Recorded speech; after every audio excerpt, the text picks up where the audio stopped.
Good morning, students. Object-oriented analysis and design laboratory. Lab code is 8582. Grace College of Engineering. I am S.C. Grace, Assistant Professor of Computer Engineering Department.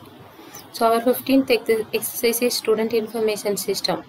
So now I will go to explain about the whole project, how to draw and run the whole project. Okay.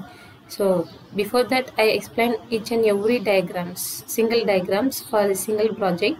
So now I will go to explain the whole diagrams with the single project.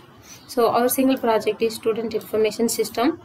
I already draw and save the class diagrams in the ArgoUML.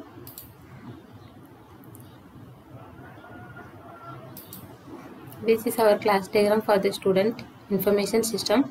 Okay, we have to save the project in the new folder. So I already saved this project.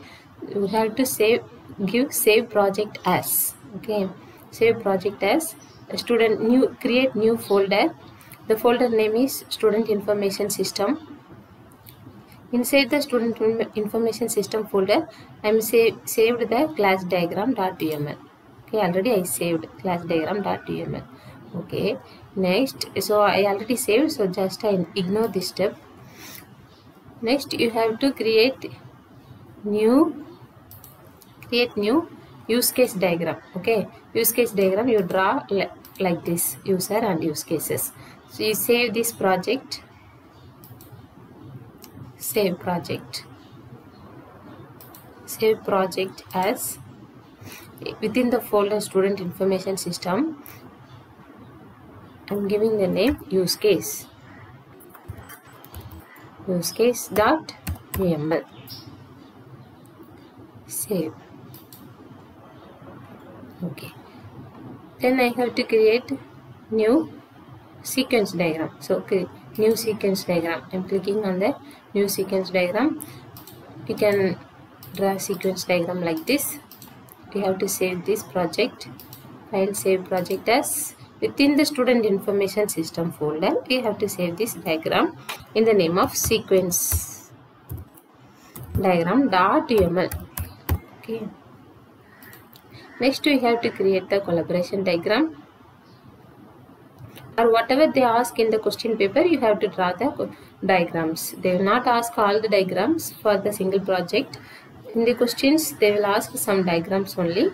So whatever the questions they ask, you have to draw that diagrams. See, after completing sequence diagram, I am choosing the collaboration diagram. We can draw the collaboration diagram like this. We save this project as within the Student Information System folder.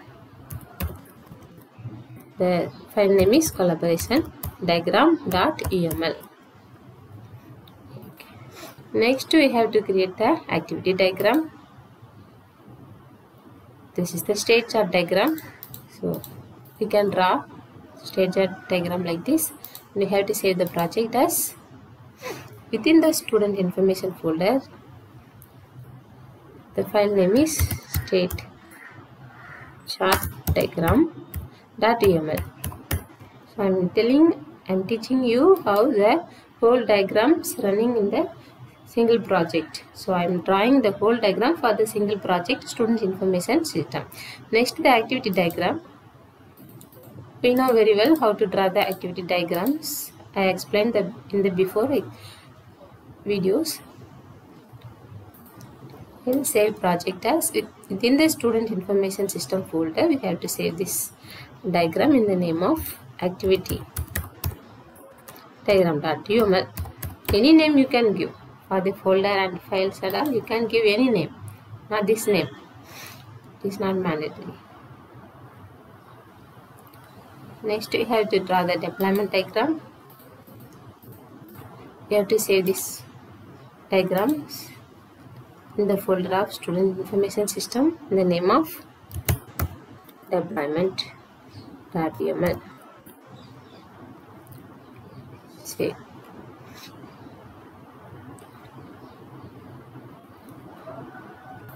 I will open the class diagram. Okay, Student Information System.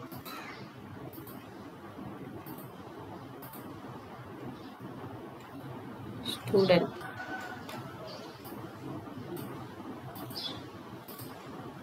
So I'm opening the class diagram.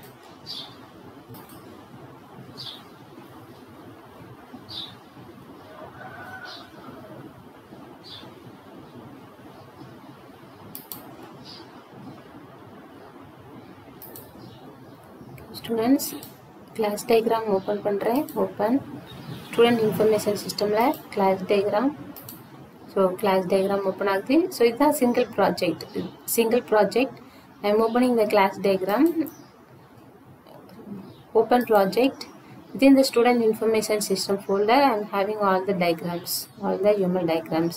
So sequence diagram, when I open sequence diagram will be open. File, open project. Within the student information system folder, this is the single project. I am opening the state chart diagram. Open state chart diagram will be open.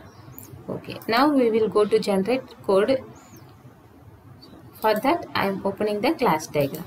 Okay, by using class diagram only we can generate the code.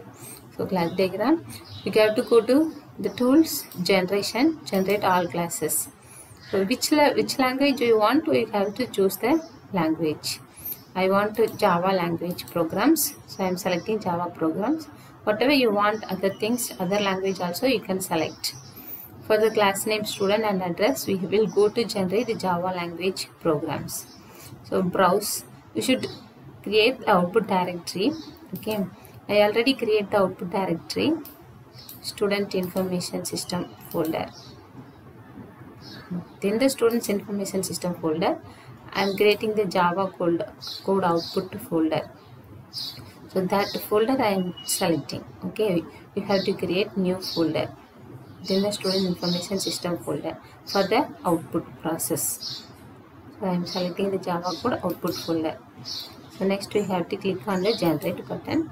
The code will be generated on the particular path. Whatever the path we have given, that in that path the particular output will be there. So users del, in that document folder, here student information system folder. In that folder we have all the diagrams. So this is the single project. Okay, we are drawing all the diagrams, UML diagrams. So in the Java code we are having two notepad classes. Java language program, class address, these are all the attributes. This is the function what we given in the class diagram. So you have to copy and paste, or otherwise take screenshot, all those things, show the output. Okay, thank you students.